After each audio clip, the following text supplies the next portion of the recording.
बिस्मिल्लाहिर्रहमानिर्रहीम। अस्सलाम वालेकुम नाज़रीन, वेलकम बैक। मैं हूं आपका अली हसन चदड़।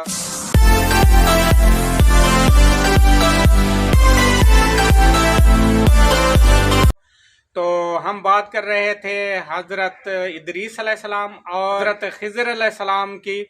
तो मेरे इस चैनल को सब्सक्राइब करें, लाइक करें, कमेंट करें, साथ में बेल आइकन का बटन आएगा उसको दबाएं, जैसे मेरी हर वीडियो आप तक पहुंचती रहे। तो हम चलते हैं डॉक्टर लाल बख्श नायत साहब के पास और मैं आपको बताता चलूँ डॉक्टर साहब, हम अपने नादरीन को ये बताएं, उनको आप कहते हैं कि कैसे है सिंध में हज़रत खिज़र अलैहिस्सलाम।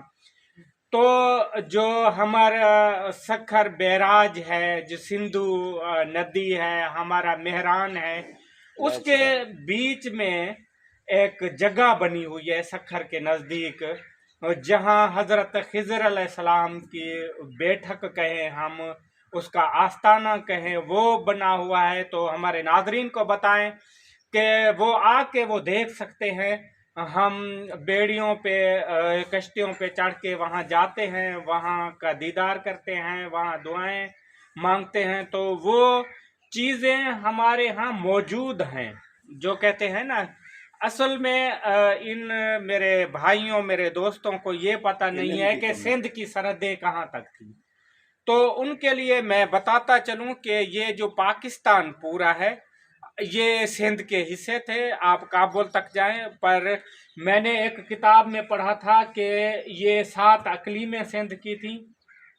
सिंध इतनी वसी थी कि जो अरबुस्तान का मदीना है वो सिंध की दूसरी अकलीम थी, दूसरे हिस्से में थी। तो आजकल की ये सिंध आप ना सोचें। हम बात करते हैं कबल मसीह की, आजकल का तो हमारा टुकड़ा है ये, ऐसे समझो कि तकरीबन होगा 2100 किलोमीटर भी नहीं होगा। तो वो जो थी वो एक मुल्क था हिंद, और सिंध जो था सबसे पहले ये था। फिर ये इसके हिस्से बने, अफगानिस्तान है, ईरान है, अरबुस्तान है, सब ये बने। तो डॉक्टर साहब, हमारे नाज़रीन को ये बताएं कि जो खिज़र अलैहिस्सलाम का आस्ताना है वो कहाँ है, और सिंध पे उसका कैसे कनेक्ट है, वो इनको बताएं। बिस्मिल्लाहिर्रहमानिर्रहीम।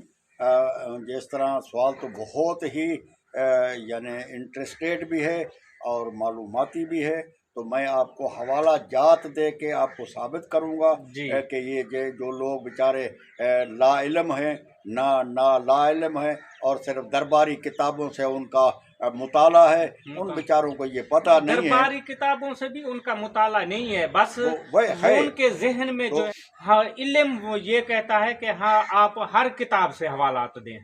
जी डॉक्टर साहब, तो जब आप किताब किसी के नहीं पढ़ेंगे, किताबों का हवाला आप नहीं करेंगे, तो इल्म पढ़ने से होता है। इल्म सुनी सुनाई बातों से नहीं होता कि ये हुआ फिलाना हुआ। ये आप जो है ना, आप मजहबी किताबें पढ़ें या दूसरी पढ़ें, सब लोग कहते हैं नहीं नहीं वो तो मजहबी हिंदू किताबें ना पढ़ो, तौरेत ना पढ़ो, इंजील ना पढ़ो, जबूर ना पढ़ो, फिलान ना करो। अभी ये किताब जो मेरे हाथ में है, इसमें पूरी कुरान शरीफ की ये मालूमात है कि कहाँ से ये सूरत किसके ऊपर उतरी। इसमें किसी के ये सूरत जो है ना, सवाल जवाब का किताब है, ये नहीं है कि ऐसे खुद ब खुद उतर गई सूरत, ये सब में इसमें। तो मैं आ रहा हूँ हज़रत इदरीस अलैहिस्सलाम, जो हज़रत खिज़र जो था वो इदरीस अलैहिस्सलाम की नस्ल से था जी। तो मैं आ रहा हूँ हज़रत इदरीस अलैहिस्सलाम को जब उठाया गया तो उसके हज़रत इदरीस के बहुत बच्चे थे। बड़े बच्चे का नाम मत्तू शल्ख था, जिसको हिंदू लोग मटिया कहते थे। उसको हज़रत इदरीस ने बोला तुम इधर से चला जा। वो इधर से चला गया, लक्की मरवत में जाके उसने तबलीग की, वहीं उसकी कब्र है। बाहवाला यानी किताब है, उसका नाम है पेशावर से लेके कोयटा तक। वो बैरिस्टर जमान खोखर का, वो तकरीबन 700-800 पेज का किताब है। वो उसकी कब्र पे भी खड़ा है, वो मेरे पास मौजूद है। सही, दूसरे मुझे वो बैरिस्टर था जमान खोखर। अभी देखे ना, ये हवालात किताब से हैं। वो लक्की मरवत का उन्होंने जिक्र किया है, हिस्सा था उस जमाने में। जी। तो मैं ये अर्ज कर रहा हूँ कि उसके बहुत सारे बच्चे हुए। एक बच्चे का नाम जो था इस किताब में भी लिखा है, जो आदम अलैहिस्सलाम के बच्चों के नाम थे ना, उसने भी अपने बच्चों के नाम, जैसे वो 5 बुतों के नाम आते हैं ना, वद, लस्सर, यऊब, यगूब, अपना क्या कहते हैं, लस्सर, तो ये जो है स्वा, ये बड़े बुत बनाए गए थे। ये उनके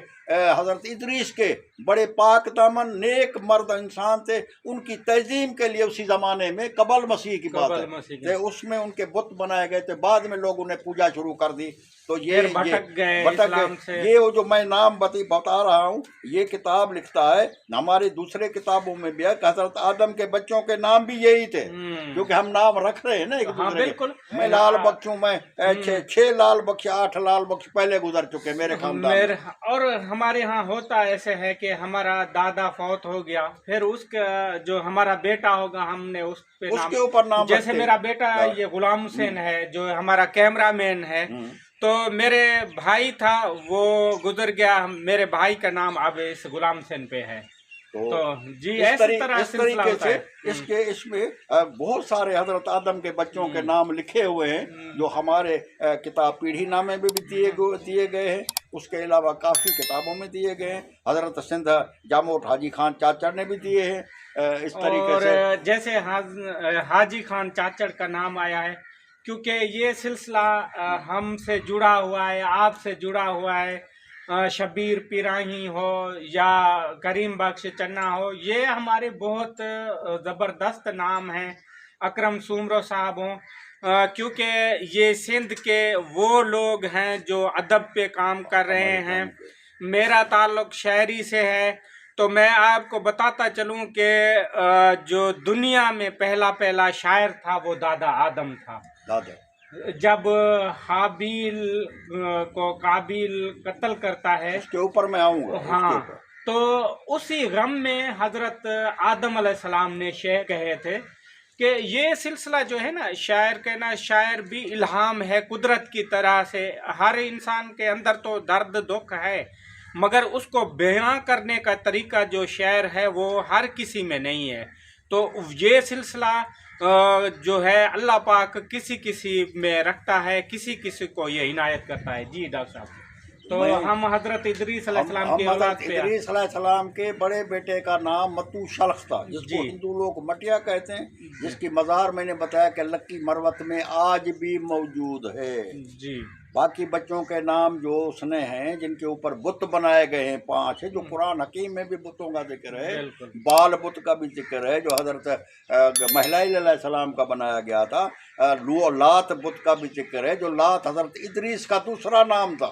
सही, हजरत इदरीस का दूसरा नाम लात था, जिसके निस्बत से उन्होंने लात बुत बनाया। लात मनात जो है ना, मनात बुत जो है वो हजरत नूह अलैहिस्सलाम की निस्बत से बनाया गया है। सही। तो इस तरीके से तो हजरत मैं आऊँगा हजरत मतू शल्ख के 2 बेटे थे।